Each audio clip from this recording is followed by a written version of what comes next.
राधे राधे। मेरे प्यारे भाइयों बहनों माताओं व बंधुओं, संस्कार की बातें चैनल में आपका स्वागत है। बंधुओं, आज पौष पूर्णिमा गुरुवार की शाम मैं आपके लिए लाई हूँ नारायण कवच। बंधुओं, पौष पूर्णिमा गुरुवार की शाम को नारायण कवच सुनने मात्र से भगवान श्री हरि आपकी चारों दिशाओं से रक्षा करेंगे। बंधुओं, जो मनुष्य भी पौष पूर्णिमा गुरुवार की शाम को नारायण कवच सुनेंगे, उन्हें कभी भी किसी चीज से डरने की जरूरत नहीं होगी। वह तत्काल समस्त भयों से मुक्त हो जाएगा। बंधुओं, जो मनुष्य भी पौष पूर्णिमा की शाम को नारायण कवच सुनेंगे, उसे राजा, डाकू, प्रेत, पिशाच और बाघ आदि हिंसक जीवों से कभी किसी प्रकार का भय नहीं होगा। बंधुओं, जो मनुष्य भी नारायण कवच को सुनेंगे, उसके सामने सभी प्राणी आदर से झुक जाएंगे और वह सब प्रकार के भयों से मुक्त हो जाएगा। साथ ही वह मनुष्य जो नारायण कवच को सुनेगा, त्रैलोक के लक्ष्मी का उपभोग करने लगेगा। बंधुओं, इसलिए पौष पूर्णिमा गुरुवार की शाम को सभी मनुष्य नारायण कवच जरूर सुने। बंधुओं, यदि आपने हमारे चैनल को अब तक सब्सक्राइब नहीं किया तो जरूर करें और बेल आइकन दबाना ना भूलें, ताकि आपको हमारी आने वाली सभी वीडियोस की जानकारी सबसे पहले हो सके। बंधुओं, अब आप हमारे साथ फेसबुक पर भी जुड़ सकते हैं, जिसका लिंक मैं नीचे डिस्क्रिप्शन में दे रही हूँ। बंधुओं, वीडियो को पूरी सुनने के बाद कमेंट बॉक्स में जय श्री हरि नारायण जरूर लिखें। बोलो श्री हरि नारायण की जय हो। राजा परीक्षित ने पूछा, भगवान देवराज इंद्र ने जिससे सुरक्षित होकर शत्रुओं की चित्रंगनी सेना को खेल खेल में अनायास ही जीतकर त्रिलोकी की राय लक्ष्मी का उपभोग किया, आप उस नारायण कवच को सुनाइए और यह भी बतलाइए कि उन्होंने उससे सुरक्षित होकर रणभूमि में किस प्रकार आक्रमणकारी शत्रुओं पर विजय प्राप्त की। श्री शुकदेव जी ने कहा, परीक्षित, जब देवताओं ने विश्व रूप को पुरोहित बना लिया, तब देवराज इंद्र के प्रश्न करने पर विश्व रूप ने नारायण कवच का उपदेश दिया। तुम एकाग्रचित्त से उसका श्रवण करो। विश्व रूप ने कहा, देवराज इंद्र, भय का अवसर उपस्थित होने पर नारायण कवच धारण करके अपने शरीर की रक्षा कर लेनी चाहिए। उसकी विधि इस प्रकार है, पहले हाथ पैर धोकर आचमन करें, फिर हाथ में कुश की पवित्री धारण करके उत्तर मुख करके बैठ जाएं। इसके बाद कवच धारण पर्यंत और कुछ ना बोलने का निश्चय करके पवित्रता से ओम नमो नारायणाय इस मंत्र के द्वारा हृदय आदि अंगन्यास और अंगुष्ठ आदि करन्यास करें।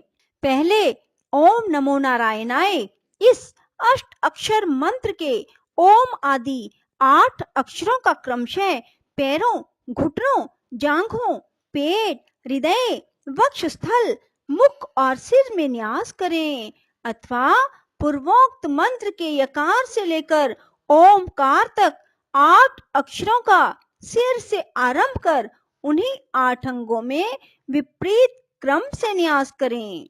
इसके बाद समग्र ऐश्वर्य, धर्म, यश, लक्ष्मी, ज्ञान और वैराग्य से परिपूर्ण इष्ट देव भगवान का ध्यान करें और अपने को भी तद्रूप ही चिंतन करें। तत्पश्चात विद्या, तेज और तपह स्वरूप इस कवच का पाठ करें।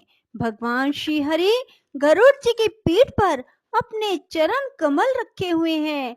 अनिमा आदि 8 सिद्धियां उनकी सेवा कर रही हैं। 8 हाथों में शंख, चक्र, गदा, ढाल, तलवार, बाण, धनुष और पाश धारण किए हुए हैं। वे ही ओमकार स्वरूप प्रभु सब प्रकार से, सब ओर से मेरी रक्षा करें। मत्स्य मूर्ति भगवान जल के भीतर जल जंतुओं से, वरुण के पाश से मेरी रक्षा करें। माया से ब्रह्मचारी रूप धारण करने वाले वामन भगवान स्थल पर और विश्व रूप की त्रिविक्रम भगवान आकाश में मेरी रक्षा करें। जिनके घोर अट्टहास करने पर सब दिशाएं गूंज उठी थी और गर्भवती दैत्य पत्नियों के गर्भ गिर गए थे, वे दैत्य युद्धपतियों के शत्रु भगवान नरसिंह किले, जंगल, रणभूमि आदि विकट स्थानों में मेरी रक्षा करें। अपनी दाढ़ों पर पृथ्वी को उठा लेने वाले यज्ञ मूर्ति वराह भगवान मार्ग में परशुराम जी पर्वतों के शिखरों पर और लक्ष्मण जी के सहित भरत के बड़े भाई भगवान रामचंद्र प्रवास के समय मेरी रक्षा करें।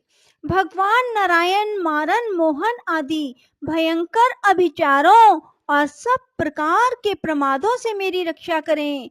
ऋषि श्रेष्ठ नर गर्भ से योगेश्वर भगवान दत्तात्रेय योग के विघ्नों से और त्रिगुण अधिपति भगवान कपिल करम बंधन से मेरी रक्षा करें। परम ऋषि सनत कुमार कामदेव से हयग्रीव भगवान मार्ग में चलते समय देव मूर्तियों को नमस्कार आदि ना करने के अपराध से, देव ऋषि नारद सेवा अपराधों से और भगवान कच्छप सब प्रकार के नरकों से मेरी रक्षा करें।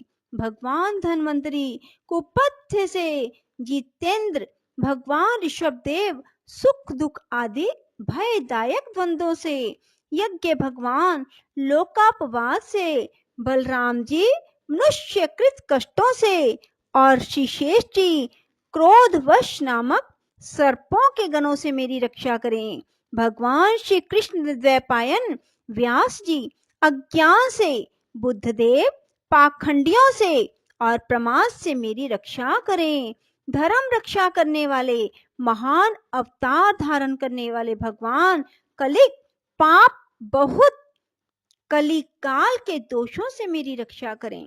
प्रातः काल भगवान केशव अपनी गदा लेकर कुछ दिन चढ़ जाने पर भगवान गोविंद अपनी बांसुरी लेकर, दोपहर के पहले भगवान नारायण अपनी तीक्ष्ण शक्ति लेकर और दोपहर को भगवान विष्णु चक्रराज सुदर्शन लेकर मेरी रक्षा करें। तीसरे पहर में भगवान मधुसूदन अपना प्रचंड धनुष लेकर मेरी रक्षा करें। सायंकाल में ब्रह्म आदि त्रिमूर्तिधारी माधव, सूर्यास्त के बाद ऋषिकेश, अर्धरात्रि के पूर्व तथा अर्धरात्रि के समय अकेले भगवान पद्मनाभ मेरी रक्षा करें।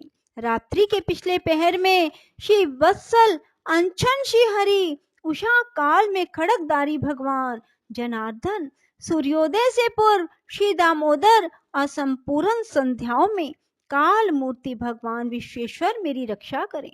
सुदर्शन आपका आकार चक्र की तरह है, आपके किनारे का भाग प्रलयकालीन अग्नि के समान अत्यंत तीव्र है। आप भगवान की प्रेरणा से सब और घूमते रहते हैं। जैसे आग वायु की सहायता से सूखे घास फूस को जला डालती है, वैसे ही आप हमारी शत्रु सेना को शीघ्र से शीघ्र जला दीजिए, जला दीजिए। कोमुद की गदा, आपसे छूटने वाली चिंगारियों का स्पर्श वज्र के समान असह है। आप भगवान अजित की प्रिया हैं और मैं उनका सेवक हूँ। कोमुद की गदा, आपसे छूटने वाली चिंगारियों का स्पर्श वज्र के समान असह है। आप भगवान अजित की प्रिया हैं और मैं उनका सेवक हूँ, इसलिए आप कुष्मांड, विनायक, यक्ष, राक्षस, भूत और प्रेत आदि ग्रहों को अभी कुचल डालिए, कुचल डालिए और मेरे शत्रुओं को चूर चूर कर दीजिए। शंख श्रेष्ठ, आप भगवान श्री कृष्ण के फूंकने से भयंकर शब्द करके मेरे शत्रुओं का दिल दहला दीजिए एवं यातुधान, प्रमद, प्रेत, मातृका, पिशाच और ब्रह्म राक्षस आदि भयावने प्राणियों को यहाँ से तुरंत भगा दीजिए। भगवान की श्रेष्ठ तलवार आपकी धार बहुत तीक्ष्ण है। आप भगवान की प्रेरणा से मेरे शत्रुओं को छिन्न भिन्न कर दीजिए। भगवान की प्यारी ढाल आप में सैकड़ों चंद्राकार मंडल हैं। आप पाप दृष्टि, पाप आत्मा, शत्रुओं की आंखें बंद कर दीजिए और उन्हें सदा के लिए अंधा बना दीजिए। सूर्य आदि ग्रह, आदि केतु, दुष्ट मनुष्य, सर्प आदि रेंगने वाले जंतु, दाढ़ों वाले हिंसक पशु, भूत प्रेत आदि पापी प्राणियों से हमें जो भय हो, जो हमारे मंगल के विरोधी हो, वे सभी भगवान के नाम रूप आयुधों का कीर्तन से तत्काल नष्ट हो जाएं। बृहद रथंतर आदि सामवेदीय स्तोत्रों से जिनकी स्तुति की जाती है, वे वेदमूर्ति भगवान गरुड़ और विश्वक्सेन जी अपने नाम उच्चारण के प्रभाव से हमें सब प्रकार की विपत्तियों से बचाएं। श्री हरि के नाम, रूप, वाहन, आयुध और श्रेष्ठ पार्षद हमारी बुद्धि, इंद्रिय, मन और प्राणों को सब प्रकार की आपत्तियों से बचाए। जितना भी कार्य अथवा कारण रूप जगत है, वह वास्तव में भगवान ही है। इस सत्य के प्रभाव से हमारे सारे उपद्रव नष्ट हो जाएं। जो लोग ब्रह्म और आत्मा की एकता का अनुभव कर चुके हैं, उनकी दृष्टि में भगवान का स्वरूप समस्त विकल्पों से रहित है, भेदों से रहित है। फिर भी वे अपनी माया शक्ति के द्वारा भूषण, आयुध और रूप नामक शक्तियों को धारण करते हैं। यह बात निश्चित रूप से सत्य है। इस कारण सर्वज्ञ, सर्वव्यापक भगवान श्री हरि सदा सर्वत्र सब स्वरूपों से हमारी रक्षा करें। जो अपने भयंकर अट्टहास से सब लोगों के भय को भगा देते हैं और अपने तेज से सबका तेज ग्रस लेते हैं, वे भगवान नरसिंह दिशा विदिशा में नीचे ऊपर बाहर भीतर सब ओर से हमारी रक्षा करें। देवराज इंद्र, मैंने तुम्हें यह नारायण कवच सुना दिया। इस कवच से तुम अपने को सुरक्षित कर लो, बस फिर तुम अनायासी सब दैत्य यूथपतियों को जीत लोगे। इस नारायण कवच को धारण करने वाला पुरुष जिसको भी अपने नेत्रों से देख लेता है अथवा पैर से छू लेता है, तत्काल समस्त भयों से मुक्त हो जाता है। जो इस वैष्णवी विद्या को धारण कर लेता है, उसे राजा, डाकू, प्रेत, पिशाच आदि और बाघ आदि हिंसक जीवों से कभी किसी प्रकार का भय नहीं होता। देवराज, प्राचीन काल की बात है, एक कौशिक गोत्री ब्राह्मण ने इस विद्या को धारण करके योग धारणा से अपना शरीर मरुभूमि में त्याग दिया था। बोलो विष्णु भगवान की जय। राधे राधे। जय श्री कृष्णा। बंधुओं, यदि आपको हमारी वीडियो पसंद आए तो इसे लाइक करें और शेयर भी जरूर करें। धन्यवाद।